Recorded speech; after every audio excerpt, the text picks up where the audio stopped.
நம்ம தேவ செய்திக்கு நேராக நம்ம கடந்து செல்வோம். அவனுடைய வார்த்தையை கேட்க எல்லாம் ஆயத்தமாக இருக்கிறீங்களா? அல்லேலூயா. உங்களுடைய இருதயத்தை ஆயத்தப்படுத்துங்க. உங்களுடைய செவிகளை நல்லா திறந்து வைங்க, கண்களை திறந்து வைங்க. அப்படி கண்ணு திறந்துட்டு இருந்தே தூங்கிடாதீங்க. இங்கே பார்க்குற மாதிரி தான் இருக்கும் கண்ணு. ஆனால் வந்து பார்த்தீங்கன்னா சில பேர் 7வது வானம் வரை போயிட்டு வந்துடுவாங்க. அது மாதிரிலாம் வந்து இருக்க வேண்டாம். நல்ல கண்ணை திறந்து பார்த்து, செவியை திறந்து வைத்து, இருதயத்தை திறந்து வைத்து அவனுடைய வார்த்தையை கேளுங்க. ஆண்டவர் உங்களோடு கூட நிச்சயமாக இடைப்படுவார். நம்ம வந்து தாழ்மையை குறித்து பேசிகிட்டு இருக்கோம். தாழ்மை நம்ம எல்லாருக்குமே தாழ்மை ரொம்ப முக்கியம். ஏன்னா இயேசு கிறிஸ்து தான் அதுக்கு மிகச்சிறந்த உதாரணம். அல்லேலூயா. இயேசு கிறிஸ்து ரொம்ப தாழ்மையாக இருந்தார். அவர் தேவனாக இருந்தும், அந்த வானத்தையும் பூமியும் உண்டாக்கின தேவனாக இருந்தும், அவர் தன்னை ரொம்ப தாழ்த்துகிற ஒரு தேவனாக வந்து இருந்தார். சிலுவை மரண பரியந்தம் அவர் தன்னை தாழ்த்தினார் அப்படி சொல்லி நம்ம பார்க்கிறோம். நிறையா அவருடைய ஆக்டிவிட்டீஸ், அவருடைய பிஹேவியர், இதெல்லாம் நம்ம வந்து பார்க்கும்போது இயேசு இப்படி இருந்திருக்கிறாரு அப்படி சொல்லி நம்ம நிறைய காரியங்கள் அவரிடத்துலேருந்து கற்றுக்கொள்கிறோம். ஸோ தாழ்மையுள்ள மனிதர்கள் அவங்களுடைய குணாதிசயங்கள் எப்படி இருக்கும் அப்படிங்கிறத நம்ம பார்த்துட்டு இருக்கோம். ஒரு 5 காரியங்களை நம்ம போன வாரம் பார்த்தோம். தாழ்மையுள்ள மனிதர்கள் அவங்க மனிதர்களிடத்திலான அவருடைய குணாதிசயங்கள், தேவனிடத்துல அதாவது இருதயத்துக்குள்ள அவங்களுடைய குணாதிசயங்கள் எப்படி இருக்கும் அப்படின்னு ஒரு 10 பாயிண்ட், மனிதர்களிடத்துல அவங்களுடைய குணாதிசயங்கள் எப்படி இருக்குன்னு ஒரு 10 பாயிண்ட், மொத்தம் 20 பாயிண்ட். 5 பாயிண்ட் மட்டும் தான் பார்த்துருக்கோம். இன்னைக்கு முடிஞ்ச எவ்வளவு பாயிண்ட் வருதோ அது வரை போவோம். அல்லேலூயா, ஸ்தோத்திரம். இப்போ மனிதர்களிடத்துல தாழ்மை நான் வந்து ஒரு தடவை ரிவைஸ் பண்ணிடுறேன் எல்லாத்தையும். ஸோ தாழ்மையுள்ள மனிதர்கள் அவங்க எப்படி இருப்பாங்க அப்படின்னா, தன்னை பற்றி பெருமையாக மற்றவர்களிடத்துல பேச மாட்டாங்க. They won't speak proud of themselves. நான் எப்படிப்பட்ட ஆளு தெரியுமா, நான் யார் தெரியுமா அப்படின்லாம் வந்து என்ன பண்ண மாட்டாங்க. வந்து நான் இல்லைன்னா ஒன்றும் நடக்காது அந்த மாதிரிலாம் வந்து பேச மாட்டாங்க. அதுக்குள்ள வசன ஆதாரங்கள்லாம் பார்த்தோம். ஸோ தாழ்மை உள்ளவர்கள் அவங்கள பற்றி பெருமையாக வெளியில் சொல்லிக்க மாட்டாங்க, அப்படி பேச மாட்டாங்க. அவங்கள பற்றி மற்றவங்க வந்து பேசுவாங்க. எப்படி ரொம்ப சாஃப்டான பையன், ரொம்ப தாழ்மையான பையன் அப்படின்னு மற்றவங்க அவங்கள பற்றி பேசுவாங்க. ஆனால் இவங்களே அவங்கள பற்றி என்ன பண்ண மாட்டாங்க, பேச மாட்டாங்க. அதான் தாழ்மை உள்ளவர்கள். அப்படிப்பட்டவர்களாக தான் நம்ம இருக்கணும். கர்த்தர் அப்படிப்பட்ட ஆள்களை தான் விரும்புகிறார். அப்படிப்பட்ட எண்ணம் உடையவர்களை தான் ஆண்டவர் ரொம்ப நேசிக்கிறார். 2வது, தாழ்மை உள்ளவர்கள் வந்து கண்டிப்பையும் சீர்திருத்தலையும் ஏற்றுக்கொள்கிறவர்களாக இருப்பாங்க. கரெக்ஷன்ஸ், ரெபியூக்கிங், எல்லாம் வந்து வார்னிங், இதெல்லாம் வந்து அக்செப்ட் பண்ணுறவங்களா அவங்க வந்து இருப்பாங்க. அதுக்கு உள்ள வசனங்கள் எல்லாம் வந்து பார்த்தோம். நீதிமான் என்னை தயவாய் குட்டும்போது நான் வந்து அவங்க அதை வாங்கிக்குவேன், அதை அக்செப்ட் பண்ணிக்குவேன். அப்புறம் அவங்களோட இக்கட்டுனால நான் இன்னும் அவங்களுக்காக ஜெபம் பண்ணுவேன் அப்படின்னு சொல்லி சங்கீதக்காரர் சொல்கிறதெல்லாம் நம்ம வந்து பார்க்குறோம். ஸோ அது மாதிரி கரெக்ஷன்ஸ் எல்லாத்தையும் அவங்க விரும்புவாங்க, ஏற்றுக்கொள்வாங்க தாழ்மை உள்ளவர்கள். அடுத்தது, தாழ்மை உள்ளவர்கள் வந்து 3வது காரியம் என்ன செய்வாங்கன்னா, மற்றவர்களுக்கு முன்னுரிமை கொடுப்பாங்க. They will value others, they will honour others. மற்றவர்களை ஹானர் பண்ணுறவங்களா இருப்பாங்க.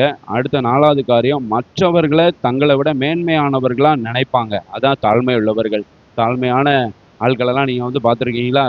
நீ சொல்லுங்க அப்படின்னு தான் வந்து என்ன பண்ணுவாங்க, சொல்லுவாங்க. இவங்களோட ஐடியாலஜி, இவங்களோட காரியங்கள் எல்லாம் புகுத்த நினைக்க மாட்டாங்க. சொல்லுங்க அப்படின்னு சொல்லிட்டு அவங்க கேட்டுட்டு அதுக்கு என்ன சொல்லணுமோ அப்படி தான் வந்து என்ன பண்ணுவாங்க, தங்களை விட மற்றவர்களை மேன்மையாக நினைப்பாங்க. அது மாதிரி தான் நம்ம வந்து இருக்கணும். அல்லேலூயா, ஸ்தோத்திரம். 5வது காரியம் நம்ம வந்து பார்த்தோம், குற்றம் சாட்டப்படும் போது அமைதியாக இருப்பாங்க அப்படி சொல்லி நம்ம வந்து பார்த்தோம்.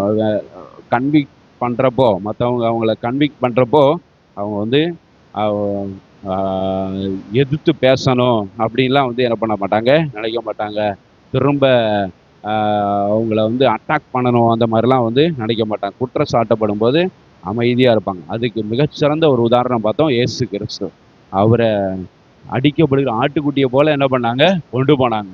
இந்த வானத்தையும் பூமியை படைத்த தேவனாக இருந்தாலும் அவரை வந்து சிலுவையில் அறையப்படும்படி கொண்டு போகிறப்போ எல்லாரும் குற்றம் சாட்டுறாங்க. பரிசேயர்கள், சதுசேயர்கள், வேத பாரகர்கள் எல்லாரும் குற்றம் சாட்டுறாங்க. அங்கே உள்ள ராஜாக்கள், சீசர் எல்லாரும் வந்து என்ன பண்ணுறாங்க, குற்றம் சாட்டுறாங்க. ஆனால் அவர் வந்து அமைதியாக இருந்தார்.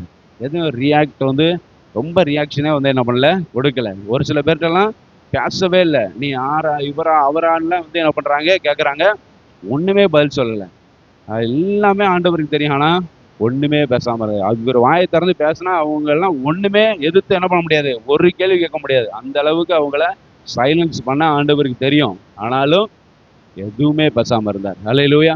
அப்படிப்பட்ட இயேசு கிறிஸ்துவை தான் நம்ம வந்து ரோல் மாடலாக எடுத்துக்கொள்ள வேண்டும். அல்லேலூயா. ஸோ குற்றச்சாட்டு மூலம் அமைதியாக இருக்கிற அந்த ஒரு பழக்கம் தாழ்மை உள்ளவர்களுடைய பழக்கம். அதை நம்ம வந்து பின்பற்றணும். அடுத்து 6வது காரியம் இப்போ நம்ம பார்க்க போகிறோம். இந்த தாழ்மை உள்ளவர்கள் பழி வாங்குகிற வாய்ப்பு கிடைத்தாலும் பழி வாங்க மாட்டாங்க. தாழ்மை உள்ளவர்கள் பழி வாங்குகிறதற்கு வாய்ப்புகள் கிடைத்தாலும் பழி வாங்க மாட்டாங்க. They won't take revenge in spite of getting an opportunity. ஒரு வாய்ப்பு அவங்களுக்கு வந்தாலும் சரியான நேரம் தான், இப்போ போட்டு தள்ளிடலாம் அப்படின்ற மாதிரி ஒரு வாய்ப்பு வந்தாலும் என்ன பண்ண மாட்டாங்க, கண்டிப்பாக பழி வாங்க மாட்டாங்க. மத்தேயு 26 52லேருந்து 53, 52 53 பாருங்கள். மத்தேயு 26 52 53. இப்போ இயேசு கிறிஸ்துவை பிடிக்க வந்து நிற்கிறாங்க ராத்திரியில்.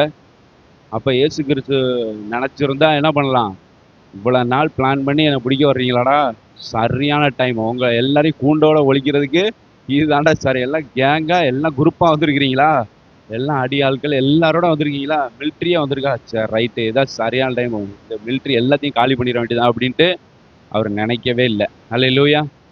பிதாவானவர்கிட்ட இயேசு கிறிஸ்து வேண்டிக் கொண்டா என்ன லட்சக்கணக்கான தூதர்களை அனுப்புவார். அதெல்லாம் தேவையில்லை. இயேசு கிறிஸ்து ஒரு வார்த்தை சொன்னால் போதும், எல்லாம் பின்னால் விழுந்துருவாங்க. ஆனால் வந்து பேதுரு முந்தி கொண்ட போதும் கத்திய உரையில போடுன்னு ஆண்டவர் சொன்னார். அல்லேலூயா. பழி வாங்குற வாய்ப்பு கிடைக்கிது. எவ்வளவோ நாள் பிளான் பண்ணி இந்த நாள் பிடிக்கிறதுக்காக வந்திருக்கிறாங்க.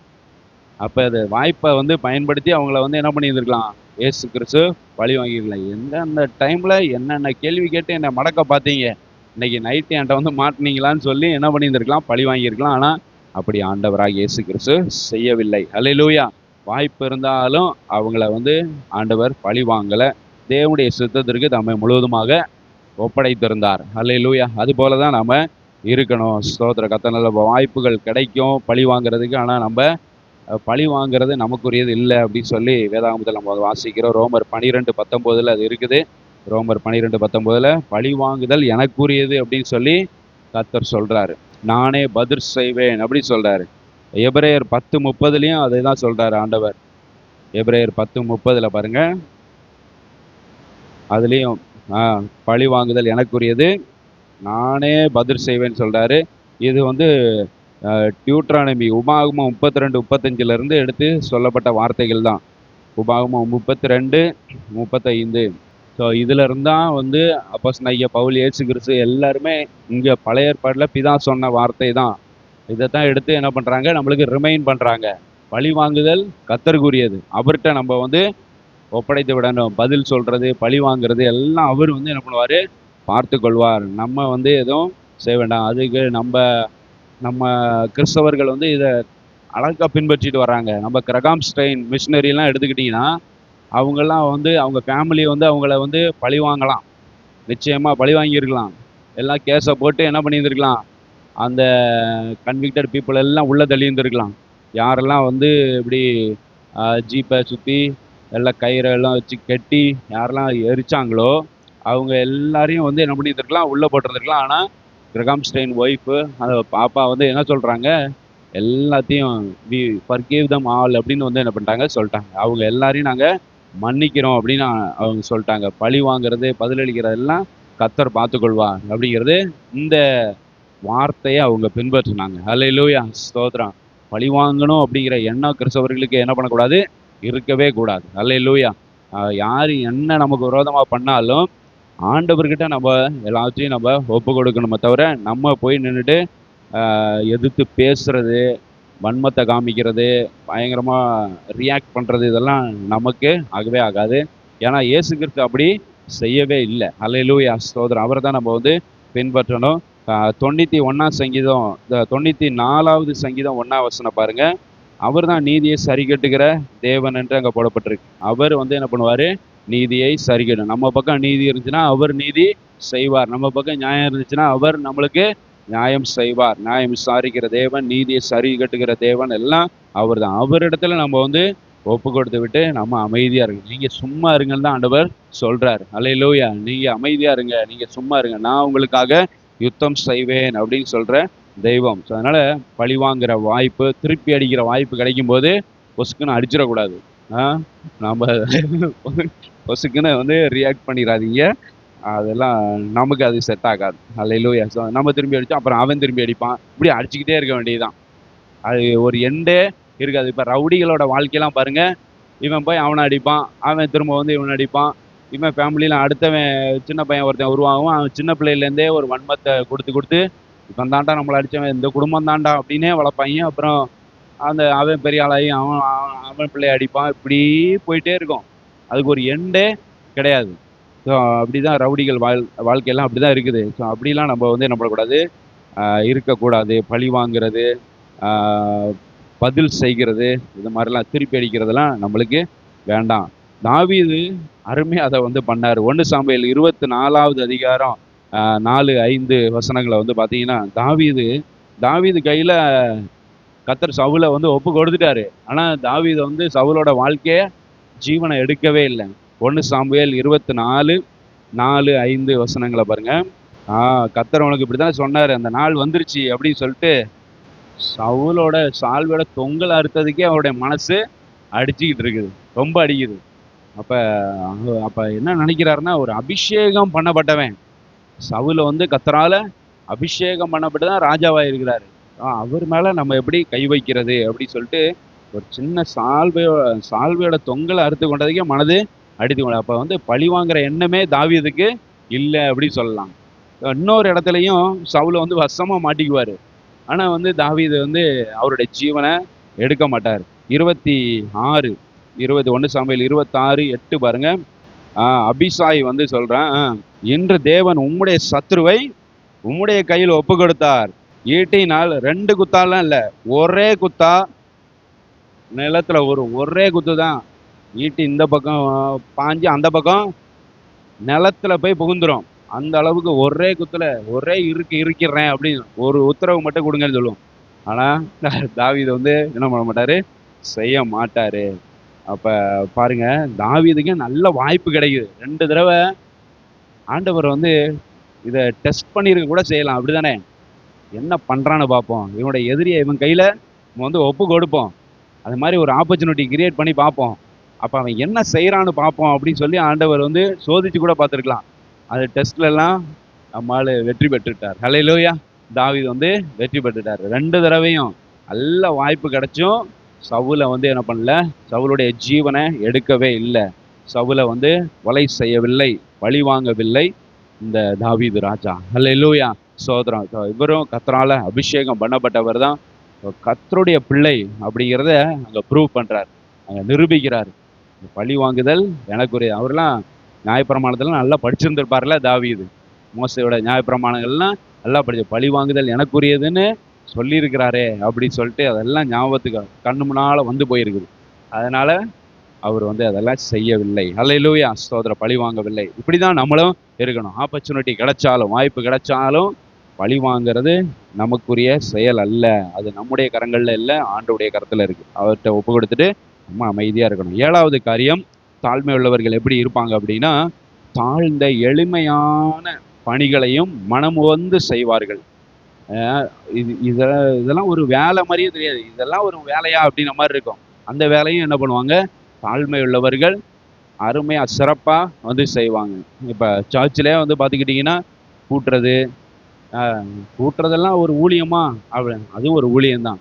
மைக் எடுத்து வைக்கிறது, சுற்றில உள்ள களைகளை எடுக்கிறது, மரத்தை வெட்டி விடுறது, இந்த மாதிரி இதெல்லாம் வந்து நிறையா சின்ன சின்ன வேலையாக தான் இருக்கும். அதெல்லாம் பார்த்தா இதெல்லாம் ஒரு வேலை, இதெல்லாம் ஒரு ஊழியமா அப்படின்ற மாதிரி இருக்கும். ஆனால் அதுவும் ஒரு ஊழியம் தான். எங்கே வந்து செய்கிறீங்க? ஆண்டோடைய ஸ்தலத்தில் வந்து, ஆண்டோடைய சமூகத்தில் வந்து, ஆண்டோடைய இடத்த தான் வந்து என்ன பண்ணுறீங்க, நீங்கள் வந்து சுத்திகரிக்கிறீங்க, சுத்தம் பண்ணுறீங்க. அப்படிங்கிறப்போ சாதாரண வேலையையும் அவங்க மனமும் வந்து என்ன பண்ணுவாங்க, செய்வாங்க. தாழ்ந்த ஒரு வேலை மாதிரி தான் இருக்கும். அதையும் வந்து என்ன பண்ணுவாங்க, செய்யும். They will do simple, humble, menial work voluntarily. தானா முன்பு வந்து ஒரு மீனியல் ஒர்க், ரொம்ப அற்பமான வெறும் வேலையாக தான் இருக்கும். அந்த வேலையும் மனமும் வந்து என்ன பண்ணுவாங்க, செய்வாங்க. இயேசு கிறிஸ்து அப்படி வந்து செய்தார். யூதர்களுக்கு வந்து ஒரு பழக்கம் உண்டு. என்ன அப்படின்னா, ஒரு ரூமுக்குள்ளே வர்றாங்கன்னா வெளியில் வந்து ஒரு தொட்டியில் தண்ணி வச்சுருப்பாங்க. அந்த தொட்டியில் வந்து என்ன பண்ணுவாங்க, அந்த காலெல்லாம் கழுவிட்டு தான் என்ன பண்ணுவாங்க யூதர்கள், எந்த வீட்டுக்கு போனாலும் சரி, இல்லை ரூமுக்குள்ளே போனாலும் சரி, அப்படி தான் வந்து நம்ம காலை கழுவிட்டு தான் போவாங்க. இப்போ முஸ்லீம் வந்து அதை வந்து என்ன பண்ணுறாங்க செய்கிறாங்க. எல்லா இதுலலாம் பார்த்தீங்கன்னா வெளியில் தொட்டி வச்சுருப்பாங்க.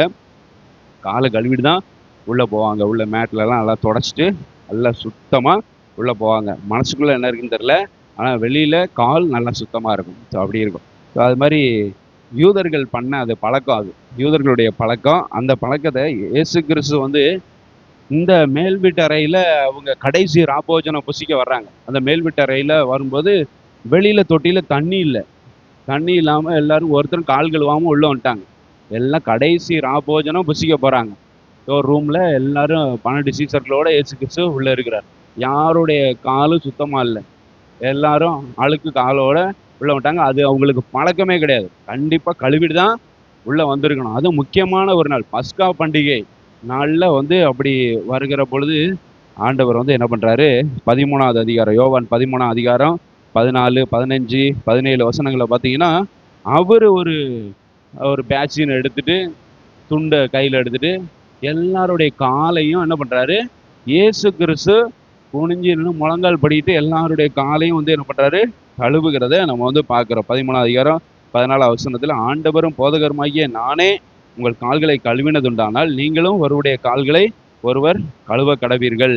அப்போ வந்து 16ஆம் வசனத்தில், மெய்யாகவே மெய்யாகவே நான் உங்களுக்கு சொல்லுகிறேன், ஊழியக்காரன் தன் எஜமானிலும் பெரியவன் அல்ல, அனுப்பப்பட்டவன் தன்னை அனுப்பினவனிலும் பெரியவன் அல்ல அப்படின்னு சொல்ல. நீங்கள் இவைகளை அறிந்திருக்கிறபடியினால் இவைகளை செய்வீர்களானால் பாக்கியவான்களா இருப்பீர்கள். இதெல்லாம் சாதாரண ஒரு வேலை. அதுவும் கால் கழுவுறது அப்படிங்கிறது வந்து நம்மளுக்கு இப்போ வந்து பார்த்தா ஐயோ இது ஒரு மாதிரி இருக்கும். ஏன்னா அவங்க காலை அவங்க தான் கழுவணும். நம்ம போய் மற்றவங்களுடைய காலை வந்து கழுவுறது நம்மளுக்கு ஒரு மாதிரி இருக்கும். அந்த வேலையும் இயேசு கிறிஸ்து வந்து செய்தார். அப்படின்னா எவ்வளவு தாழ்மை உள்ளவரா இருந்தா, அல்லேலூயா, எவ்வளவு தாழ்மை குணம் அவருக்கு இருந்தா இந்த வேலையை வந்து அவர் செய்திருப்பார். அந்த மாதிரி தாழ்மை உள்ளவர்களாக நம்ம இருக்க வேண்டும். லூக்கா 22, 26, 27 பாருங்க. லூக்கா 22, 26, 27. உங்களில் பெரியவன் சிறியவனை போலவும் தலைவன் பணிவிடைக்காரனை போலவும் இருக்க கடவன். பந்தி இருக்கிறவனோ பணிவிடை செய்கிறவனோ எவன் பெரியவன்? பந்தி இருக்கிறவன் அல்லவா? அப்படி இருந்தும் பணிவிடைக்காரனை போல் இருக்கிறேன். டேபிளில் உட்காந்து சாப்பிட்றவன் போல இல்லை, நான் பணிவிடை செய்கிறவன் போல நான் வந்து இருக்கிறேன் அப்படின்னு ஆண்டவராகிய இயேசு கிறிஸ்துவே சொல்லுகிறத பார்க்குறோம். அல்லேலூயா. அப்போ இன்னொரு இடத்துல வந்து சொல்லுவார், மனுஷகுமாரன் வந்து ஊழியம் கொள்ளும்படி வராமல் ஊழியம் செய்யும்படி வந்திருக்கிறேன் அப்படின்னு வந்து சொல்லுவார். ஸோ அப்போ வந்து என்ன வேலைனாலும் செய்கிறது, அதுதான் வந்து ஒரு தலைவனுக்கு அழகு. அல்லேலூயா, ஸ்தோத்திரம். தலைவர்களாக இருக்கிறவங்க இறங்கி வேலை செய்து காட்டணும். அப்படின்னா தான் பின்னால் வருகிறவர்கள் அதை பார்த்து என்ன பண்ணுவாங்க, கற்றுக்கொள்வாங்க. ஸ்தோத்திரம். ஃபோட்டோவுக்கு மட்டும் போஸ்ட் கொடுக்கறது இல்லை. நம்ம தலைவர்கள் சில பேர் அப்படி தான் வந்து என்ன பண்ணுறாங்க, ஃபோட்டோவுக்கு போஸ்ட் கொடுத்துக்கிறாங்க. ஆனால் வந்து உண்மையாக நம்ம மனம் வந்து என்ன பண்ணணும், செய்யணும். இப்போ ஒரு இடத்த கூட்டுறோம் அப்படின்னா மனதார கூட்டணும். சும்மா அவங்க ஃபோட்டோ எடுக்கிறாங்களா, மீடியா இருக்குதா, இப்போ கூட்டலாம் அப்படின்ன மாதிரி அப்படிலாம் வந்து என்ன பண்ணக்கூடாது. ஒரு இடம் சுத்தமாக இல்லை அப்படின்னா சுத்தம் பண்ணுறது, அது நமக்கா அந்த ஒரு எண்ணம் வரும். தாழ்மை உள்ளவர்களுக்கு அந்த எண்ணம் வரும். நீங்கள் சர்ச்சிலையும் ஒரு குப்பை, ஏதோ ஒன்று, ஒரு பேப்பர் ஏதோ ஒன்று அங்கே வெளியில் கிடக்குதுன்னா அதை எடுத்து வெளியில் தூக்கி எறியலாம். அந்த சைடில் நான் வந்து என்ன பண்ணுவேன், எல்லாத்தையும் வெளியில் தூக்கி போட்டு ஒரு நாள் நான் எரிச்சு விட்ருவேன். ஸோ அது மாதிரி நான் வர்றப்போ பார்ப்பேன், ஏதாச்சும் ஒரு பேப்பர், இந்த கப்பு இதெல்லாம் வந்து கிடந்துச்சுன்னா அது வந்து இருக்க விட மாட்டேன். ஸோ அது மாதிரி நீங்கள் வந்து இது மாதிரி இதெல்லாம் வந்து ரொம்ப சின்ன வேலையாக தான் தெரியும், ஆனால் அதையும் செய்கிறவர்களாக இருக்க வேண்டும். அல்லேலூயா. தாழ்மை உள்ளவர்கள் கண்டிப்பாக அந்த மாதிரி வேலைகள்லாம் என்ன பண்ணுவாங்க, செய்வாங்க. ஏன்னா நம்ம எல்லாரையும் ஒரு சர்வெண்ட்டாக இருக்கதான், நல்ல சர்வெண்ட்டாக இருக்க தான் ஆண்டவர் நம்மளை அழைத்திருக்கிறார். அல்லேலூயா, சோதரர். நம்ம எல்லாரும் பணிவிடைக்காரர்களாக இருக்க வேண்டும். பந்தியில் உட்கார்ந்து சாப்பிடுகிறவர்களாக கர்த்தர் நம்மை அழைக்கவில்லை, பணிவிடை செய்வதற்காக கர்த்தர் நம்மை அழைத்திருக்கிறார். அல்லேலூயா, ஸ்தோத்திரம். அதனால பணிவிடைக்காரர்கள், ஆண்டவருக்கு ஊழியம் செய்கிறவர்களாக. அது ஊழியம்ங்கிறப்ப எந்த விதமான ஊழியம், ஒரு சின்ன ஒரு பேப்பர் எடுத்து அங்கே போடுறதும் ஒரு ஊழியம்தான். அல்லேலூயா, ஸ்தோத்திரம். இங்கே சர்ச்சில் மாத்திரம் இல்லை, நீங்கள் எங்கே போனாலும் அதை வந்து என்ன பண்ணலாம், செய்யலாம். ரிக் வாரன் அப்படின்னு சொல்லி ஒரு நல்ல ஒரு பைபிள் டீச்சர், நல்ல ஒரு மோட்டிவேஷ்னல் ஸ்பீக்கர், நல்ல ஸ்பிரிச்சுவல் ஸ்பீக்கர், நல்ல ஆவிக்குரிய ஒரு பேச்சாளர், நல்ல ஒரு பாஸ்டர். அவர் பெரிய சர்ச்சுக்கு வந்து பாஸ்டர் அமெரிக்கா தேசத்தில். ரிக் வாரன் நிறைய புக்ஸ் எல்லாம் எழுதியிருக்கிறாரு. அவர் வந்து பார்த்தீங்கன்னா அவர் வந்து அப்படிதான் சொல்றாரு, நம்ம இந்த உலகம் அதில் உண்டான எல்லாவற்றையும் உருவாக்குனது யாரு? கர்த்தர். இந்த உலகத்தையே உண்டாக்குனது வந்து கர்த்தர். அப்ப இந்த உலகத்தை வந்து பராமரிக்கிற பொறுப்பை யாரு கொடுத்திருக்கிறாரு? அவருடைய பிள்ளைகளாகிய நமக்கு கொடுத்திருக்கிறார். இப்ப ஆரம்பத்துல ஆண்டவர் வந்து இந்த உலகத்தை வந்து படைச்சப்ப பாருங்க, எல்லாமே நீட்டா இருந்திருக்கும். அப்படிதானே? ஆண்டவர் படைத்த பொழுது இந்த உலகம் ரொம்ப சுத்தமா இருந்திருக்கும். எல்லாம் இருக்க வேண்டிய இடத்துல அழகா எல்லாமே இருந்திருக்கும். ஆதாம் ஏவாளை கொண்டு வைக்கிறார், நீ இந்த உலகத்தை இப்படியே என்ன பண்ணுங்க, மெயின்டைன் பண்ணு, இப்படி பார்த்துக்கோ அப்படின்னு சொல்லி என்ன பண்ணியிருந்திருப்பாரு ஆண்டவர். மனுஷனை படைச்சு அவனுக்கு பொறுப்பை கொடுத்து வச்சிருந்தார். அதுக்கப்புறம் வந்து பார்த்தீங்கன்னா பாவம் உலகத்துக்குள்ள வந்து எல்லாமே மாறி போச்சு. திரும்ப ஆண்டவர் வரப்போகிறார் ஒரு நாள். வந்து இந்த பூமியை வந்து பார்க்கும்போது, எப்படி படைச்சு வச்சிருந்த பூமியை இப்படி ஆக்கி வச்சிருக்கானுங்களே அப்படின்னு ஆண்டவராகிய இயேசு கிறிஸ்து சொல்லக்கூடாது. சரிங்களா? அப்ப ஏதேன் தோட்டத்துல ஆண்டவர் படைத்தப்ப அந்த பூமி எவ்வளவு அழகா இருந்தது. அந்த மாதிரி ஆண்டவர் திரும்ப வந்து பார்க்கும்போதும் அழகா இருக்கணும். அது வந்து ஒவ்வொரு இண்டிவிஜுவலோட கரத்துல தான் இருக்குது. ஒவ்வொரு தனி மனிதனும் இந்த நம்ம இருக்கிற இடம் சுத்தமா இருக்கணும் அப்படின்னு ஒவ்வொரு தனி மனிதனும் நினைச்சிட்டாங்கன்னா இந்த உலகமே சுத்தமாயிரும். அப்படித்தானே? ஏன்னா எல்லா தனி மனிதர்கள் எல்லாரும் சேர்ந்து தானே இந்த உலகம். எல்லாம் ஒவ்வொரு இடத்தையும் பாருங்க, இது இவருக்கு சொந்தமானது, அவருக்கு சொந்தமானது. எந்த பிளாட்டு, எந்த இடம் எல்லாமே யாராச்சும் ஒருத்தருக்கு சொந்தமாக தான் இருக்கும். இல்லைன்னா கவர்மெண்ட்டுக்கு சொந்தமாக இருக்கும். கவர்மெண்ட்டுக்கு சொந்தமான இடத்த கவர்மெண்ட் சுத்தம் பண்ணணும். தனிப்பட்ட நபர்களுக்கு சொந்தமான இடத்த தனிப்பட்ட நபர்களை வந்து என்ன பண்ணணும்? சுத்தம் பண்ணணும். இப்போ நாங்கள் எங்கள் வீட்டில் வந்து ஒவ்வொரு நாளும் சேர்ற குப்பை எல்லாத்தையும் வந்து டஸ்ட்பினில் போட்டு வைப்போம். டஸ்ட்பினில் சேர்ந்துடும், டஸ்ட்பின் நிறைஞ்சிரும். அப்புறம் கேரி பேக்கெல்லாம் எடுத்து அந்த கேரி பேக்கெல்லாம் சேர்த்து வச்சு போடும். எதுக்கு அப்படின்னா இதெல்லாம் சேர்த்து வச்சு வெளியில் தூக்கி போட்டு எரிச்சு விட்ருவோம். குப்பையே இல்லாத மாதிரி ஒரு அடையாளம் இருக்கும். ஆனால் எங்களுக்கு முன்னால் ஒரு பெரிய பில்டிங் ஒன்று இருக்குது, பார்த்தீங்கன்னா தெரியும். அந்த பில்டிங்கு முன்னால் நீங்கள் போய் பாருங்கள். இப்போ போகிறப்பே நீங்கள் வந்து இப்படி தானே போவீங்க. அந்த பில்டிங் முன்னால் பாருங்கள், ஒருத்தனும் ஒன்று எரிக்கவே மாட்டான். அவன் பாட்டு தூக்கி தூக்கி எறிவாங்க. அந்த பில்டிங்லேருந்து பெரிய ரெசிடென்ஸு தூக்கி தூக்கி எறிவாங்க. எல்லாம் பார்த்தீங்கன்னா ஒரே கேரி பேக்கா குப்பையா வந்து கிடக்கும் அவங்க இதுக்கு முன்னால், ரெசிடென்ஸு முன்னால். அது நல்லாவா இருக்குது? யார் வந்து தூக்கி போடுறாங்களோ அவங்க தூக்கி போட எரிச்சிடணும். அப்போ அது நீட்டாக இருக்கும். அப்போ ஒவ்வொரு தனி மனிதர்களும் அந்த வேலையை வந்து செஞ்சிட்டாங்க அப்படின்னா அந்த இடம் எப்படி இருக்கும்? நீட்டாக இருக்கும். குப்பைகளை வந்து சேர்த்து வச்சு என்ன பண்ணிடணும், போய் ஒரு நாள் கொண்டு போய் கொட்டி அதை நம்மளே வந்து எரிச்சு விட்டு வந்துட்டோம்னா எந்த பிரச்சனையுமே இல்லை. இடம் வந்து அப்படி நீட்டாக நம்ம வந்து மெயின்டைன் பண்ணலாம். அப்போ எல்லாரும் அப்படி வந்து செய்ய ஆரம்பிச்சிட்டாங்கன்னா இந்த உலகம் எப்படி இருக்கும்? நீட்டாக இருக்கும். எல்லாரும் எல்லாம் தனி மனிதர்கள் சேஞ்ச் ஆகிறது, எல்லாமே மாறுகிறது தனி மனிதர்கள் தான் வந்து என்ன பண்ணணும்? மாறணும். நான் அந்த உலகத்தை மாற்ற போகிறேன், இந்தியாவை மாற்ற போகிறேன், தமிழ்நாட்டை மாற்ற போகிறேன்னா ஒரு ஆளெல்லாம் எல்லாத்தையும் வந்து என்ன பண்ண முடியாது, மாற்ற முடியாது. எல்லாரும் மாறினாதான் தமிழ்நாடு மாறும், இந்தியா மாறும், உலகம் மாறும். ஸோ அப்போ வந்து இதெல்லாம் வந்து ஒரு கேரி பேக் அப்படி தூக்கி போகிறோம், இதில் என்ன இருக்குது அப்படின்னு அதை வந்து நம்ம வந்து எப்படி டிஸ்போஸ் பண்ணணுமோ அப்படி தான் வந்து என்ன பண்ணணும், டிஸ்போஸ் பண்ணணும். அது ஒரு ஊழியம். இந்த ஆண்டவர் வந்து இந்த பூமியை படைச்சி யார்கிட்ட கொடுத்துருக்கிறார்? மனிதர்கள்ட்ட கொடுத்துருக்கிறார். அல்லேலூயா. அப்போ நம்ம வந்து சுத்தம் பண்ணுகிறதும் ஒரு ஊழியம் தான். நீங்கள் தான் இதை பார்த்துக்கணும் அப்படின்னு சொல்லி ஒரு பொறுப்பை கொடுத்து தான் அவர் போயிருக்கிறார். அல்லேலூயா. அந்த பொறுப்பை நம்ம வந்து பொறுப்பாக பார்த்துக்கிறோமா? அந்த பொறுப்பை கரெக்டாக செய்கிறோமா? செய்யணும், கண்டிப்பாக செய்யணும். அது ஒரு ஊழியம். சுவிசேஷம் சொல்கிறது, சர்ச்சில் வந்து ஆராதனை நடத்துறது, சர்ச்சில் வந்து ஜெபம் பண்ணுறது மட்டும் ஊழியம் கிடையாது. நம்ம சுற்றி இருக்கிற இடங்கள் எல்லாம் சுத்தமாக வைத்திருக்கிறதும் ஒரு ஊழியம் தான். அல்லேலூயா. நீங்கள் எல்லாம் முடிச்சுட்டு வீட்டுக்கு போகும்போதும் உங்கள் வீட்டு வெளியில் இப்படி குப்பையெல்லாம் வந்து என்ன பண்ணக்கூடாது, கிடக்கக்கூடாது. நான் என்ன சொல்கிறேன், நீங்கள் போடுற குப்பையாவது நீங்கள் வந்து என்ன பண்ணிடணும், கரெக்டாக டிஸ்போஸ் பண்ணிடணும். மற்றவங்க தூக்கி எறினாங்க ஒன்றும் பண்ண முடியாது. எங்கள் வீட்டில் அடுத்த சைடில் வந்து பார்த்தீங்கன்னா இன்னொரு வீட்டு சைடில் வந்து எங்கள் வீட்டு பின்னால் எல்லாம் எரிஞ்சிருப்பாங்க, குப்பையாக தான் கிடக்கும். நான் என்ன பண்ண முடியும்? என்னால் முடிஞ்சது நான் போடுற குப்பையை கரெக்டாக டிஸ்போஸ் பண்ணிடுவேன், கரெக்டாக எரிச்சு விட்ருவேன். ஆனால் மற்றவங்க அந்த எய்த்தாப்புல வீட்டில் உள்ளவங்கெல்லாம் பின்னால் வந்து குப்பையா இல்லை கேரி பேக்கெல்லாம் தூக்கி போட்டிருப்பாங்க. அது நான் என்ன பண்ணுறது, ஒன்றும் பண்ண முடியாது. அது அப்போ ஒவ்வொருத்தரும் தெரிஞ்சிட்டாங்கன்னா அந்த இடம் ரொம்ப நீட்டாக இருக்கும். அவங்களும் இதே எண்ணத்தோட இருந்து சுத்தம் அடையணும், நம்ம போடுறத நம்ம சுத்தம் அடையணும்னு நினச்சாங்கன்னா அந்த இடம் எப்படி இருக்கும், நீட்டாக இருக்கும். எல்லாரும் தனி மனிதர்கள் திருந்தணும். ஸோ இந்த தாழ்மையுள்ள எண்ணம் உள்ளவர்கள், தாழ்மையானவர்கள் இதெல்லாம் வந்து என்ன பண்ணுவாங்க, கண்டிப்பாக செய்வாங்க. ஸோ தாழ்மையாக இருக்கணும்.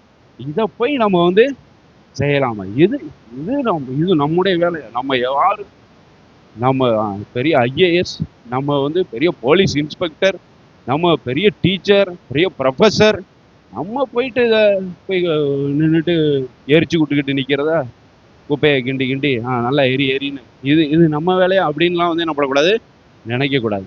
தாழ்மை உள்ளவர்கள் அவங்க எவ்வளோ பெரிய பொசிஷனில் இருந்தாலும் எல்லா வேலையும் என்ன பண்ணுவாங்க, செய்வாங்க. ஹல்லேலூயா. ஸோ மனமு வந்து செய்கிறது, இதெல்லாம் மனமு வந்து செய்யணும். ஏன்னா நம்ம கர்த்தர் உருவாக்குன இந்த பூமி, ஹல்லேலூயா, நம்முடைய கர்த்தர் படைத்த இந்த பூமி, அந்த பூமியை பார்த்துக்கிறதுக்காக தான் நம்மளை இங்கே வைத்திருக்கிறார். அதை நம்ம தான் வந்து என்ன பண்ணணும், பார்த்துக்கணும், சுத்தமாக பார்த்துக்கணும். ஹல்லேலூயா, ஸ்தோத்திரம். இனிமே அப்போ உங்கள் வீடெல்லாம் வந்து நல்லா சுத்தமாக இருக்கும்னு நினைக்கிறேன். இனிமையாவது. ஹல்லேலூயா, ஸ்தோத்திரம். இது அந்த ரிக் வாரன் சொன்னது, அமெரிக்காவில் உள்ள ஒரு பாஸ்டர் சொன்ன ஒரு கருத்தை நான் வந்து சொல்கிறேன். அது வந்து எவ்வளோ ட்ரூ, 100% அது வந்து உண்மை. நம்ம கர்த்தர் நம்ம இருக்கணும்னு தானே படைச்சிருக்கிறாரு இந்த பூமியை. அப்போ நம்ம வந்து இந்த பூமியை எப்படி பார்த்துக்கொள்ள வேண்டும்? இப்போ ஆண்டவர் வந்து இந்த பூமியில் வந்து ஆளுகை செய்கிறார், ஆண்டவர் இருக்கிறாருன்னா அந்த பூமியை அவர் எப்படி பார்த்துக்குவார்? செம்மையா இருக்கும். அதுக்கு தான் நம்ம எல்லாரும் எதிர்பார்க்குறோம்ல, 1000 வருஷம் வந்து அந்த பூமி சூப்பராக இருக்கும் அப்படின்னு சொல்லிட்டு. அதை நம்மளே வந்து என்ன பண்ணலாம், ஆண்டவர் நம்மளை வைத்திருக்காரு, நம்மளே வந்து அதை செய்யலை. ஒவ்வொரு தனி மனிதனும் ஆண்டவரை ஏற்றுக்கொண்ட பிள்ளைகளை நம்மளாவது அதை வந்து என்ன பண்ணலாம், செய்ய ஆரம்பிக்கலாம். அந்த ஊழியம் தாழ்மை உள்ள சில காரியங்கள், தாழ்மை உள்ள எண்ணம் இருந்தால் அதை நம்ம வந்து என்ன பண்ணுவோம், செய்வோம். ஹல்லேலூயா. ஏன்னா நம்ம எல்லாரையும் ஆண்டவர் வந்து ஒரு பணிவிடைக்காரனாக தான் அழைத்திருக்கிறார். சோதரர் எல்லாரும் ஊழியம் கொள்ளும்படி இல்லை, ஊழியம் செய்யும்படி நம்மளை அழைத்திருக்கிறார். ஏன்னா அவரே வந்து அப்படிதான் சொல்லிடுறான், ஊழியம் கொள்ளும்படி, எனக்கு கால் அமைக்கி விடுங்க, கால் கழுவி விடுங்க, எனக்கு அங்கே பிடிச்சி விடுங்க, எங்கே பிடி வலிக்குது அங்கே இது போல அப்படின்லாம் ஆண்டவர் ஊழியம் கொள்ளவில்லை, அவர் ஊழியம் செய்தார். அதே போல நம்மளும் செய்வோம். ஹல்லேலூயா, சோதரர் கர்த்தர் நல்லவர். 8வது காரியம், தாழ்மை உள்ளவர்கள் என்ன செய்வாங்கன்னா தேவனுடைய காலத்துக்காக பொறுமையோடு காத்திருப்பாங்க. தேவனுடைய காலத்துக்காக பொறுமையோடு காத்திருப்பாங்க. அவர் செய்கிறவரை சோமணிட்டே இருப்பாங்க, ஆண்டவருடைய சமூகத்தில் காத்திருப்பாங்க. அவர் இறங்கி வந்து செய்கிறவரை அவங்க வந்து வெயிட் பண்ணிட்டு, they will wait upon the Lord for his time to come. ஹல்லேலூயா. அவருடைய நேரம் வருவதற்காக, என்னுடைய வேலை இன்னும் வரவில்லை அப்படின்னு இயேசு கிறிஸ்து சொல்றார். அவருடைய வேலை வருகிற வரை என்ன பண்ணுவாங்க, ஆசீர்வாதத்திற்காக, எல்லா நம்மளுக்கு கிடைக்கிற நன்மைகள் இது எல்லாத்துக்காகவும் வந்து என்ன பண்ணுவாங்க, வெயிட் பண்ணிகிட்டே இருப்பாங்க. ஜாப்புக்காக எல்லாத்துக்காகவும் வெயிட் பண்ணுவாங்க. ஆண்டவுடைய டைம் வரட்டும், ஆண்டவுடைய வேலையில் எல்லாமே சரியாக நடக்கும் அப்படின்னு சொல்லி வெயிட் பண்ணிகிட்டே இருப்பாங்க. சங்கீதம் 37:7 பாருங்க. சங்கீதம் 37:7, செய்கிற மனுஷங்க எரிச்சலாகும். சில பேருக்கு காரியங்கள்லாம் உடனே சித்தி ஆகும், உடனே அவங்க வந்து படிப்பாங்க, எக்ஸாம் எழுதுவாங்க, ஜாபுக்கு போயிடுவாங்க, கவர்மெண்ட் ஜாப் கிடைச்சிரும். என்னடா நம்ம கிறிஸ்தவன் முக்கி நம்ம வந்து படிக்கிறோம், எவ்வளோ தலைகீழ நின்று படிக்கிறோம், we are burning the midnight lamp, midnight oil எல்லாம் சொல்லுவாங்க. இங்கிலீஷில் ஒரு ஃப்ரேஸ் இருக்குது, நைட்டெல்லாம் உட்காந்து படிக்கிறோம், ஆனால் நம்மளுக்கு ஒரு கவர்மெண்ட் ஜாப் கிடைக்க மாட்டேங்குது, இவங்களுக்கு கிடைக்குது அப்படின்னு சொல்லிட்டு காரிய சுத்தி உள்ளவன், தீவினைகளை செய்கிறவன் மேலெல்லாம் என்ன பண்ணாது, எரிச்சலாக இருக்காத, நீ கர்த்தரை நோக்கி அமர்ந்திருந்து அவருக்கு காத்துரு. ஹல்லேலூயா, சோதரன். அவங்களுக்கு இப்படி கிடைக்கிது, இவங்களுக்கு இவெல்லாம் செட்டில் ஆகிட்டான், என் கூட படித்தான் இவெல்லாம் செட்டில் ஆகிட்டான் அப்படின்னு. இப்போ 90s கிட்ஸோட நிறையா ஏக்கமெல்லாம் வந்து என்னதுதான், இதுதான். 90s கிட்ஸ் எல்லாம் பார்த்தா இவனுக்கெல்லாம் கல்யாணம் ஆயிடுச்சு அப்படியோ, நானும் சிங்கிளாக தான் இருக்கேன், நான் முரட்டு சிங்கிளாக இருக்கேன், இவெல்லாம் கல்யாணம் ஆகி 2 பிள்ளை பெற்றுட்டான், அவன் இப்படி இருக்கான் அப்படி இருக்கான் அப்படின்னு சொல்லிட்டு என்ன பண்ணுவாங்க, எல்லாம் வயிற்றுச்சலோடே என்ன பண்ணுறாங்க நிறைய பேர். அப்போ வந்து காரிய சித்தி உள்ளவன் மேலே எரிச்சல் ஆகாதே அப்படின்னு சொல்லி வசனம் சொல்லுது. அவன் வெற்றி பண்ணான், அவன் திறமை, அவன் தாளது எல்லாம் யூஸ் பண்ணி நல்லா படித்து என்ன பண்ணிட்டான், வெற்றி பெற்றுட்டான். நீயும் அது மாதிரி என்ன பண்ணணும், நல்லா படிக்கணும். கர்த்தருடைய பிள்ளை, உனக்கு வந்து கர்த்தருடைய உதவியும் கூட இருக்குது. ஹல்லேலூயா. கர்த்தர் உனக்கு துணையாக இருக்கிறார். அப்படிங்கிறப்போ இன்னும் நல்ல எஃபர்ட் போட்டு என்ன பண்ணணும், படிக்கணும். அல்லேலூயா ஸ்தோத்திரம். அப்பதான் நம்ம வெற்றி பெற முடியும். கர்த்தரை நோக்கி அமர்ந்து காத்துரு அப்படின்னு சொல்லப்பட்டிருக்கு. தாழ்மை உள்ளவர்கள் அப்படி இருப்பாங்க. அவங்க மேலலாம் எரிச்சல் அடைய மாட்டாங்க. மற்றவங்க நல்லா இருந்தா நல்லா இருக்கட்டும் அப்படின்னு தான் நினைப்பாங்க தாழ்மை உள்ளவர்கள். இவன் இப்படி ஆயிட்டானா, அவன் இப்படி ஆயிட்டானா, இவனுக்கு அந்த வாழ்வு அப்படின்னு சொல்லி தாழ்மை உள்ளவர்கள் அப்படிலாம் வந்து என்ன பண்ண மாட்டாங்க, நினைக்க மாட்டாங்க. ஸ்தோத்திரம். நம்ம கர்த்தரை நோக்கி அமர்ந்திருந்து அவருக்கு காத்திருப்போம். நமக்கும் ஒரு நேரம் வரும். அல்லேலூயா. எல்லாத்துக்கும் ஒரு நேரம் இருக்கு அப்படின்னு சொல்லி கர்த்தர் சொல்றார். இந்த வேலைக்காக என்ன பண்ணணும், வெயிட் பண்ணணும். எல்லாத்துக்கும் ஒரு வேலை ஆண்டவர் வைத்திருப்பார். அந்த ஏற்ற வேலையில எல்லாமே ஆண்டவர் செய்வார். ஆபகுக்கு 2:3 உங்க எல்லாருக்கும் தெரியும். குறித்த காலத்துக்கு தரிசனம் வைக்கப்பட்டிருக்கிறது. அல்லேலூயா. உங்களுக்குன்னு ஒரு குறிப்பிட்ட ஒரு காலத்தை ஆண்டவர் வைத்திருப்பார். there is an appointed time for you all. உங்க எல்லாத்துக்காகவும் ஒரு அப்பாயிண்டட் டைம் வந்து இருக்குது. Lord fixed a time for you. உங்களுக்குன்னு ஒரு டைமை வந்து என்ன பண்ணிக்கிறார், ஃபிக்ஸ் பண்ணி வச்சிருக்கிறார். You should wait upon the Lord for that time to come. அந்த நேரம் வருவதற்காக, அந்த வேலை வருவதற்காக நம்ம கர்த்தருடைய சமூகத்துல காத்திருக்கிறவர்களாக இருக்கணும். தாழ்மை உள்ளவர்கள் எதுக்கும் பொறாமப்படாம, எரிச்சல் அடையாம, கோபப்படாம ஆண்டவருடைய சமூகத்துல காத்திருப்பாங்க. அல்லேலூயா. ஆண்டவருடைய வேலைக்காக காத்திருப்பார்கள். நம்ம எப்படிப்பட்டவர்கள், நீங்க எப்படிப்பட்டவர்கள் அப்படிங்கிறத நீங்க தான் சோதிச்சு பார்க்கணும். நீங்க மற்றவர்களை பார்த்து எரிச்சல் அடைகிறீங்களா? மற்றவருடைய வளர்ச்சியை பார்த்து, மற்றவர்கள் ஆசீர்வதிக்கப்படுகிறத பார்த்து எரிச்சல் அடைகிறீங்களா? அப்புறம் சில பேருடைய ஆக்ஷன்ஸை பார்த்து உங்களுக்கு கோபம் வருதா? அப்பெல்லாம் வந்து என்ன பண்ணக்கூடாது, வரக்கூடாது. தாழ்மை உள்ள உள்ளம் இருந்துச்சுன்னா, தாழ்மையா நம்ம இருந்தோம் அப்படின்னா, இதெல்லாம் நம்ம வந்து இதெல்லாம் வந்து என்ன பண்ண மாட்டோம், பெருசா எடுத்துக்கொள்ள மாட்டோம். அல்லேலூயா. சோதரன். ஆண்டவருடைய சமூகத்துல ஆண்டவருடைய வேலைக்காக நம்ம நிச்சயமாக காத்திருப்போம். யாக்கோபு 5:7-8 வசனங்களை பாருங்க. யாக்கோபு 5:7-8. காத்திருக்கிறது அப்படின்னா, இப்போ ஒரு செடியை வைக்கிறோம், பப்பாளி மரம் வைக்கிறோம் அப்படின்னா, இன்னைக்கு வைக்கிறோம்னா நாளைக்கே பப்பாளி எல்லாம் காய்ச்சி தொங்காது. வெயிட் பண்ணி தான் ஆகணும். தென்னை மரம் வைக்கிறோம்னா ரொம்ப வெயிட் பண்ணணும். சில தென்னை மரம் தான் வந்து ஒரு வருஷத்துல கனி கொடுக்கறதா இருக்கு. நான் இங்க ஒன்று வச்சிருக்கேன். நான் வந்தோடனே இங்க சர்ச்சுக்கு வந்தோடனே வச்சது 2.5 வருஷத்துக்கிட்ட ஆகுது. இங்க பாருங்க 4 இலையோட நிக்குது. ஓ சரி. நம்ம மரத்துல ஒரு தேங்காய் பறிச்சு நம்ம குழம்பு சட்னி வச்சு சாப்பிட மாட்டோமா அப்படின்ட்டு நான் வந்து நினைச்சிட்டு இருந்தா, நம்ம தென்னை மரம் வளர்ந்து கனி கொடுக்கணும்னா, இது வளர்ச்சி பார்த்தா 10 வருஷத்துலதான் எனக்கு ஒரு காய் கொடுக்கும்னு நினைக்கிறேன். அப்ப பாருங்க, நம்ம பயிரிடுகிறவன் வந்து வெயிட் பண்ணி தான் செய்யணும். இப்ப நெல் விதைக்கிறாங்க, கோதுமை விதைக்கிறாங்க அப்படின்னா, எந்த பயிர் விதைத்தாலும் அதுக்குன்னு காலம் இருக்குது. ஒரு 2 மாசமோ 3 மாசமோ என்ன பண்ணிதான் வெயிட் பண்ணி தான் ஆகணும். இப்போ இந்த மரத்துல உள்ள இலைகள்லாம் வந்து பாத்தீங்கன்னா, இந்த டைம்ல பனிக்காலம் முடிஞ்சோடனே இந்த இலையெல்லாம் சுத்தமா கொட்டி போயிடுச்சு. என்னடா நிழலுக்காக வச்சிருந்தோம், இலையெல்லாம் சுத்தமா கொட்டி போய் ஒன்றும் இல்லை, எல்லாம் குச்சி தான் நிக்குது. பார்த்தா ஒரு மாதிரி ஷாக்கா இருந்துச்சு. அப்புறம் பார்த்தா கொஞ்ச நாள்லே, ஒரு 4-5 நாள்லே பச்சை பசேல்னு இலை இலை எல்லாம் புது இலைகளா எல்லாம் முளைச்சிருச்சு. இப்போ வெயிட் பண்ணணும். என்னடா இப்படி காஞ்ச கம்பா நிக்குது அப்படின்னு சொல்லி நம்ம வெட்டி போட்டோம்னா ஒரு 4-5 நாள் பொறுத்திருக்க முடியாது. 4-5 நாள் பொறுத்தா எல்லாம் பச்சை பசேல்னு திரும்ப இலை வந்துருச்சு. ஸோ பொறுமை, காத்திருக்கிறது ரொம்ப முக்கியம். அல்லேலூயா. ஸ்தோத்திரம். ஆண்டவருடைய வேலை, நம்முடைய வாழ்க்கையில ஆண்டவருடைய வேலைக்காக காத்திருக்கிறது ரொம்ப முக்கியம். ஆண்டவருடைய டைம்ல கண்டிப்பா அதை வந்து என்ன பண்ணுவாரு, செய்வார். அவருடைய வேலை வரும்போது எல்லாமே ஆட்டோமேட்டிக்கா நடக்கும். ஸ்தோத்திரம். அப்ப வந்து பயிரிடுகிறவன் பூமி நற்பலனை அடைய வேண்டும் என்று முன்மாறியும் பின்மாறி வரும்பளவும் நீடிய பொறுமையோடு காத்திருக்கிறான். சில பேர் மழையை நம்பி மாத்திரமே பயிரிட்டு இருப்பாங்க, மழைக்காக காத்திருப்பாங்க. அப்படிப்பட்ட விவசாயிகள்லாம் பார்த்துருக்கீங்களா? அவங்க மோட்ரு இருக்காது, பம்பு செட் இருக்காது, எதுவுமே இருக்காது அவங்களுக்கு. பார்த்தீங்கன்னா மழையை நம்பி, மழை பெய்யுதே, அங்கே எல்லாம் வானிலை செய்திகள்லாம் சொல்லியிருப்பாங்க, இங்கே மழை வரும் அங்கே மழை வரும், அதை நம்பி வந்து என்ன பண்ணியிருப்பாங்க, பயிரிட்டு இருப்பாங்க. அவங்கெல்லாம் வந்து முன்மாரிக்காக பின்மாரிக்காக என்ன பண்ணுவாங்க, ரொம்ப வெயிட் பண்ணி தான் ஆகணும். அப்போ அந்த கர்த்தருடைய வேலைக்காக என்ன பண்ணுறாங்க, ஆண்டவரே மழை அனுப்புங்க ஆண்டவரேன்னு காத்திருக்காங்க. அது மாதிரி தான் நம்மளும் ஆண்டவருடைய வேலைக்காக காத்திருக்காங்க. அது வந்து தாழ்மையுள்ளவர்கள் அதுக்காக நிச்சயமா என்ன பண்ணுவாங்க, காத்திருப்பார்கள். அவசரப்படுறவங்க, கோபப்படுறவங்க, எரிச்சல் அடைகிறவங்க அதுக்காக என்ன பண்ண மாட்டாங்க, அது கர்த்தருடைய வேலையாவது இதாவது நம்ம ஏதாச்சும் ஒன்று அதுக்கு முன்னால செஞ்சிருவோம் அப்படின்னு வந்து செய்வான். அப்படிப்பட்டவர்களாக நம்ம இருக்கக்கூடாது. அல்லேலூயா. கர்த்தர் செய்யட்டும், கர்த்தருடைய வேலை வரட்டும் அப்படி. கர்த்தருடைய வேலை வந்தா தண்ணி கூட திராட்சரசமா மாறும். அல்லேலூயா. கர்த்தருடைய வேலை வந்தா தண்ணி கூட திராட்சரசமா மாறும். அதோடைய வேலைக்காக வெயிட் பண்ணுவோம். அல்லேலூயா. நிச்சயமா நல்ல செழிப்பும் நல்ல ஒரு ஆசீர்வாதம் நிச்சயமா அவருடைய பிள்ளைகளுக்கு ஆண்டவர் வைத்திருக்கிறார். அதுக்காக நம்ம வெயிட் பண்ணுவோம். ஏசாயா 40:31 சொல்லி உங்களை உற்சாகப்படுத்த விரும்புகிறேன். ஏசாயா 40:31 கர்த்தருக்கு காத்திருக்கிறவர்களோ, ஆமென். ஸோ கர்த்தருக்கு காத்திருக்கிறவர்களுக்குள்ள ஆசீர்வாதம் அங்கே சொல்லப்பட்டிருக்கு. புது பலனை அவர்கள் அடைவார்கள். கழுகுகளைப் போல செட்டைகள் அடித்து எழும்புவார்கள். ஓடினாலும் இளைப்படையார்கள், நடந்தாலும் சோர்ந்து போவார்கள்.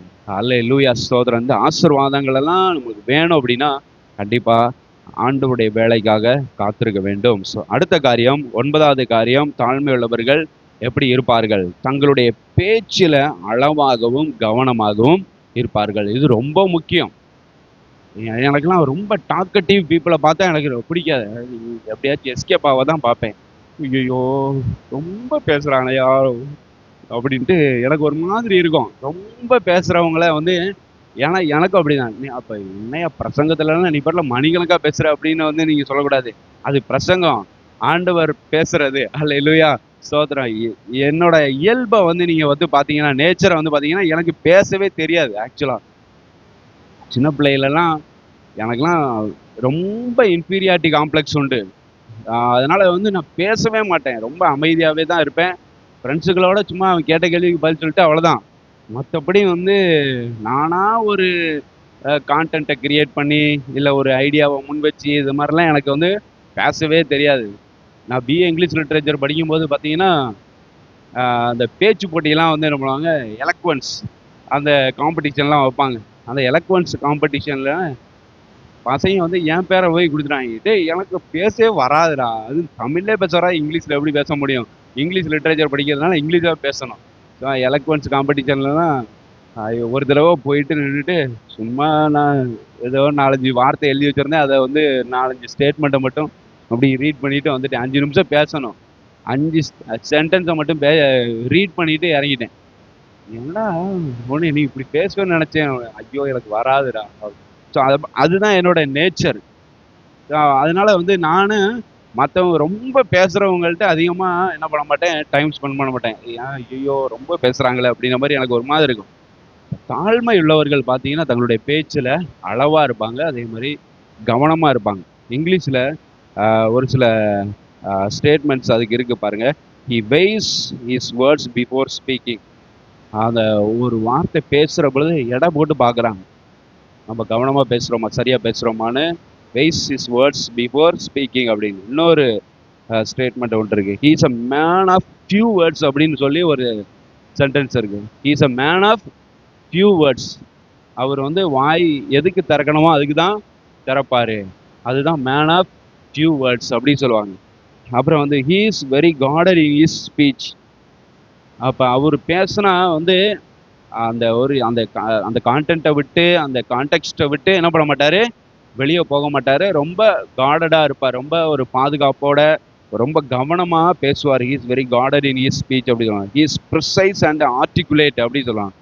ரொம்ப கவனமாக தெளிவாக என்ன பண்ணுவார், பேசுவார் அப்படின்னு. இது மாதிரி தான் நம்ம வந்து என்ன பண்ணணும், பேசணும். ஏன்னா நீதிமொழிகள் 10:19 சொற்களின் மிகுதியினால் பாவம் இல்லாமல் போகாது. ரொம்ப பேசுகிறாங்க அப்படின்னா 4-5 கெட்ட வார்த்தையும் பேச விடுவாங்க, 4 பேரை கீழேயும் தள்ளி விட்டுருவாங்க. அவங்க பேச்சில் நிறைய பேசுகிறவங்கள பாருங்க, 4-5 பேரை வந்து என்ன பண்ணுவாங்க, காலை பிடிச்சி இழுத்து விட்டுருவாங்க. 4-5 வார்த்தை தகாத வார்த்தை என்ன பண்ணிடும், ஆட்டோமேட்டிக்காக வந்துடும். நிறைய பேசுகிறவங்கள வந்து பார்த்தீங்கன்னா அப்படி தான், அப்படி ஆகிடும். அப்போ வந்து too much talk leads to sin. ரொம்ப பேசிக்கிட்டு இருந்தாலும் அது நம்மளை பாவத்துக்கு நேராக வழி நடத்தணும். என்ன பேசணும், எதுக்கு பேசணும், எதை பேசணும், அதை மாத்திரம் பேசிட்டு விட்டோம்னா எந்த பிரச்சனையுமே நமக்கு இல்லை. ரொம்ப கவனமாக இருக்கணும். அது தாழ்மை உள்ளவர்கள் அதில் நிச்சயமாக ரொம்ப ஹம்பிள் பீப்புளெலாம் பாருங்களேன், ரொம்ப என்ன பண்ண மாட்டாங்க, ரொம்ப அலட்டிக்க மாட்டாங்க. என்ன பேசணுமோ அதை மட்டும் தான் என்ன பண்ணுவாங்க, பேசுவாங்க. அப்படி தான் நம்ம இருக்கணும். இயேசு கிறிஸ்துவும் அப்படி தான். எதை பேசணுமோ ராஜ்யத்தை குறித்து என்ன பண்ணார், பேசினார். பாவத்தை கண்டித்து உணர்த்தினார். இந்த பரிசேயர்கள் வேதபாரர்கள் செய்த தப்பை சுட்டி காமிச்சார். அல்லேலூயா. எதை வந்து இந்த பூமியில வந்து செய்யணுமோ அதை மட்டும்தான் என்ன பண்ணாரு, செய்தார். தாழ்மை உள்ளவர்கள் அப்படிதான் நம்மளும் இருக்கணும். நம்மளுக்கு தகாத காரியங்கள்ல என்ன பண்ணக்கூடாது, தலையிட கூடாது. அப்படியே ஒரு வசனமும் இருக்குது, தகாத காரியங்கள்ல என்ன பண்ணாதீங்க, தலையிடாதீங்கன்னே வசனம் இருக்கு. யாக்கோபு 1:19 பாருங்க. யாக்கோபு 1:19 பேசுவதற்கு பொறுமையா இருங்க அப்படின்னு சொல்லப்பட்டிருக்கு. யாக்கோபு 1:19 கேட்கிறதற்கு தீவிரமாயும் பேசுகிறதற்கு பொறுமையா இருங்க அப்படின்னு சொல்லப்படும். போதும், பேசுறதுக்கு பொறுமையா இருக்கணும். ரொம்ப தாழ்மை உள்ளவர்கள் அப்படிதான் வந்து இருப்பாங்க. அப்புறம் பிரசங்கி 5வது அதிகாரம் 2வது வசனத்துல வந்து பாத்தீங்கன்னா, ஆண்டவர் வானத்துல இருக்கிறார், நீங்க பூமியில இருக்கிறீங்க, உங்களுடைய பேச்சு ரொம்ப கவனமா இருக்கணும் அப்படின்னு அங்க சொல்லப்பட்டிருக்கு. பிரசங்கி 5:2 வானத்துல இருந்து ஆண்டவர் எல்லாத்தையும் பார்த்துட்டு இருக்கிறார், நம்ம பேசுறதெல்லாம் கவனிச்சுட்டு இருக்கிறாரு. அதனால அங்க வானத்துல இருக்கிறார், நீ பூமியில இருக்கிற. அப்போ பேச்சு வந்து சுருக்கமா இருப்பதாக ப்ரிசைஸா இருக்கணும் அப்படின்னு சொல்லி ஆண்டவரே சொல்றதை நம்ம வந்து பார்க்கிறோம். தேவ சமூகத்துல துணிகரமா பேசக்கூடாது, மனம் பதறி எந்த வார்த்தையும் என்ன பண்ணிடக்கூடாது, சொல்லிடக்கூடாது. எவ்வளவு அழகா ஆண்டவருடைய வார்த்தை சொல்லப்பட்டிருக்குது. ஹல்லேலூயா. சோதனை பூமியில இருக்கிற, அதனால உங்களுடைய வார்த்தைகள் சுருக்கமா இருப்பதாக.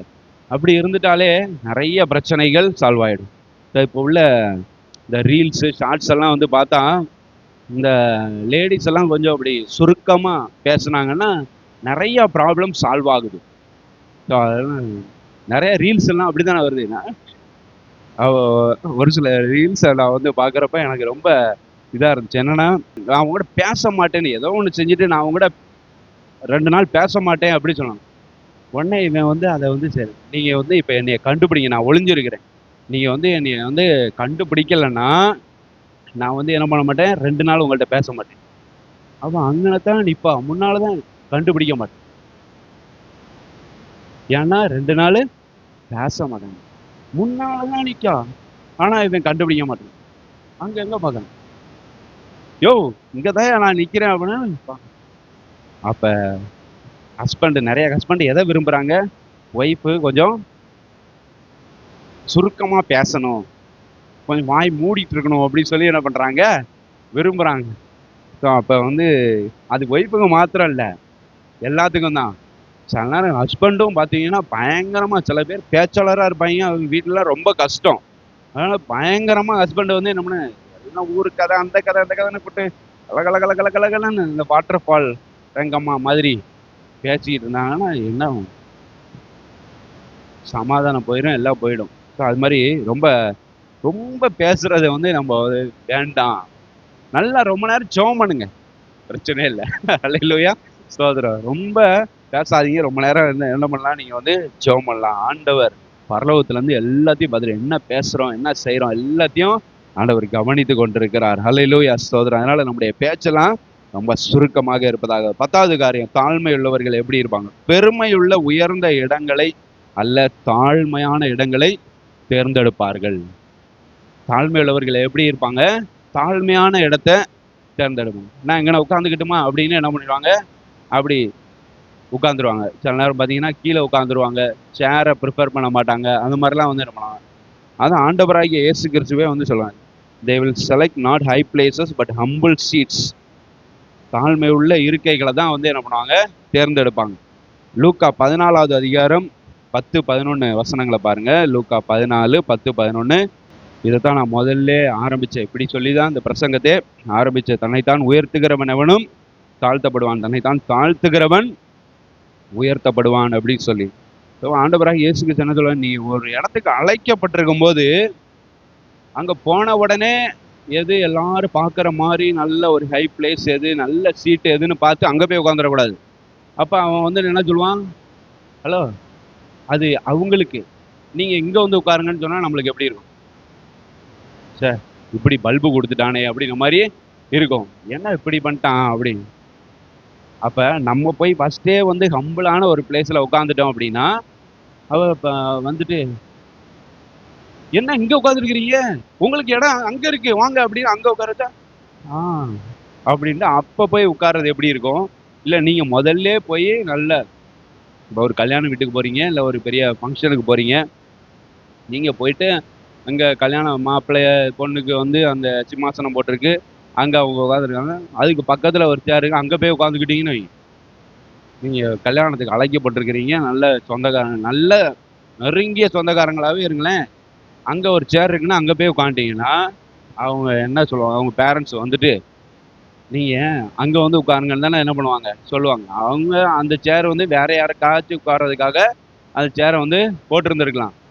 இவங்க நெருங்கின சொந்தம் தானேன்னு போய் அங்கே போய் உட்காந்துட்டா கண்டிப்பாக இல்லை, உங்களுக்கு அங்கே இடம் ஒதுக்கியிருக்கோம், நீங்கள் அங்கே போய் உட்காருங்க அப்படின்னு சொல்லுவாங்க.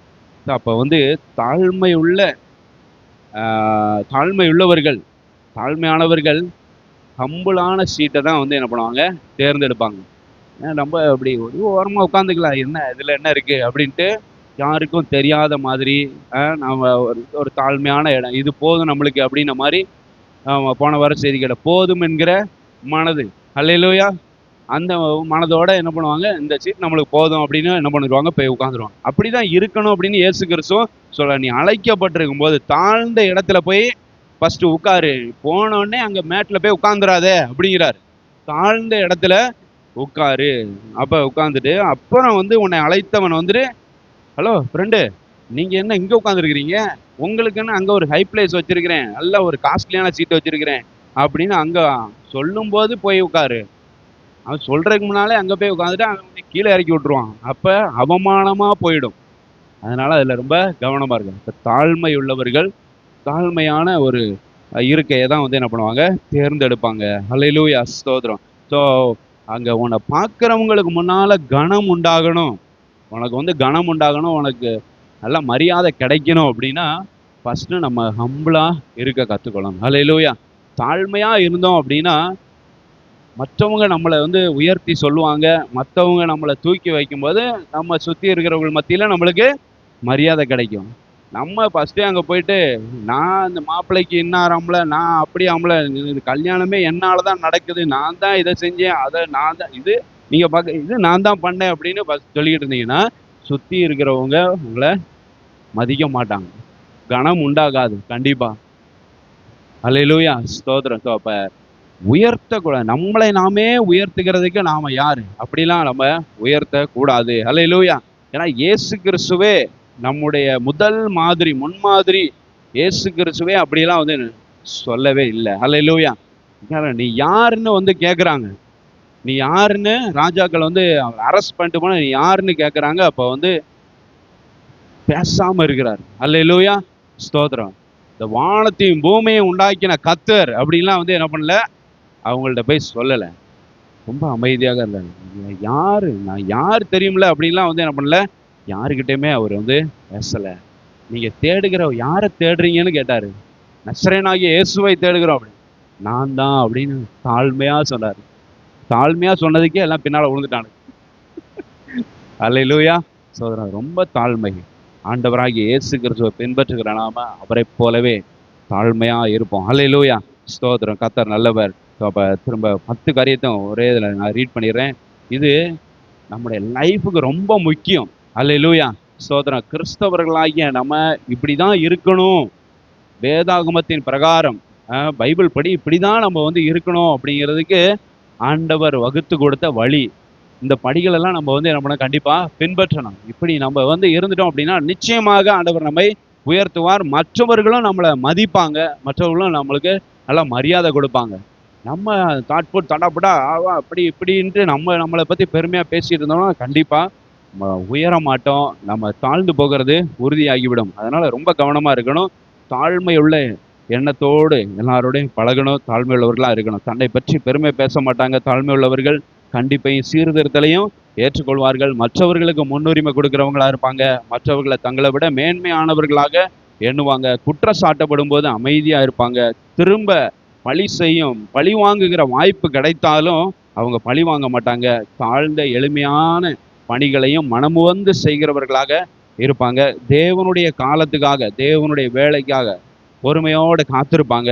தங்களுடைய பேச்சில் அளவாகவும் கவனமாகவும் இருப்பாங்க. பெருமையுள்ள உயர்ந்த இடங்களை அல்ல, தாழ்மையுள்ள இடங்களை தேர்ந்தெடுப்பாங்க. அல்லேலூயா, ஸ்தோத்திரம். இதெல்லாம் நம்ம வந்து இப்படி பின்பற்றணும் அப்படின்னா, இதை கடைபிடித்து வாழ்ந்தோம் அப்படின்னா நிச்சயமாக கர்த்தர் நம்மை உயர்த்துவார். கர்த்தர் நம்முடைய கொம்பை உயர்த்துவார். ஹல்லேலூயா. என் கொம்பை உயர்த்தினீரே அப்படி சொல்லி சங்கீதக்காரர் சொல்றாரு. ஸோ நம்முடைய கொம்பும் உயரணும், நம்முடைய வாழ்க்கை உயரணும், நம்ம மேன்மை அடையணும் அப்படி சொல்லி நம்ம நினைச்சோம் அப்படின்னா ஃபர்ஸ்ட் ரொம்ப தாழ்மையா இருக்க வேண்டியது அவசியம். ஹல்லேலூயா. ஏன்னா தன்னைத்தான் தாழ்த்துகிறவன் உயர்த்தப்படுவான். ஹல்லேலூயா. ஸ்தோத்திரம். தேவனுடைய ராஜ்யத்துக்கும் இந்த உலக ராஜ்யத்துக்கும் மிகப்பெரிய வித்தியாசம் இருக்குது. உலக ராஜ்யத்துல எல்லாம் நம்மளை பெரிய ஆளா காமிச்சுக்கிட்டாதான் நீங்க உயர முடியும். ஆனா தேவனுடைய ராஜ்யத்துல நீங்க யாருமே உங்களை கண்டுக்கலன்னா நீங்க பெரிய ஆளாயிடலாம். ஹல்லேலூயா. நீங்க எவ்வளவோ பெரிய காரியங்களை செய்திருக்கலாம், ஆனா யாரும் உங்களை கண்டுக்கல, உங்களுக்கு கொடுக்குற அந்த இதெல்லாம் கொடுக்கல, எந்த கிரெடிட்ஸும் உங்களுக்குலாம் வரல. அப்படி ஆண்டவர் உங்களை பார்த்துக்கிட்டே இருக்கிறாரு. ஹல்லேலூயா. ஏற்ற காலத்துல ஒரே தூக்குதான். எல்லாரும்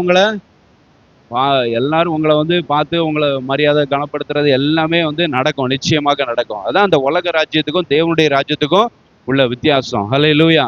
நம்ம தேவனுடைய ராஜ்யத்தின் பிள்ளைகள். ஹல்லேலூயா. ராஜ்யத்தின் புத்திரர்களா நம்ம இருக்கிறோம். ஸோ நம்ம ஆண்டவருடைய வார்த்தைகளை கேட்டு கீழ்ப்படிந்து தாழ்மை உள்ளவர்களாக நம்ம நடந்து கொண்டா எல்லாருக்கும் மத்தியிலும், ஹல்லேலூயா, நம்முடைய உறவினர்கள், நண்பர்கள், நம்ம சுற்றில இருக்கிறவர்கள் எல்லாருக்கும் மத்தியிலும் நம்முடைய கொம்பை நிச்சயமாக ஆண்டவர் உயர்த்துவார். ஹல்லேலூயா. தாழ்த்துகிறவன் உயர்த்தப்படுவான். ஸ்தோத்திரம். ஜெபம் பண்ணுவோம். ஆண்டவரே, மை நன்றியோடு துதிக்கிறோம், ஸ்தோத்திரிக்கிற ராஜா.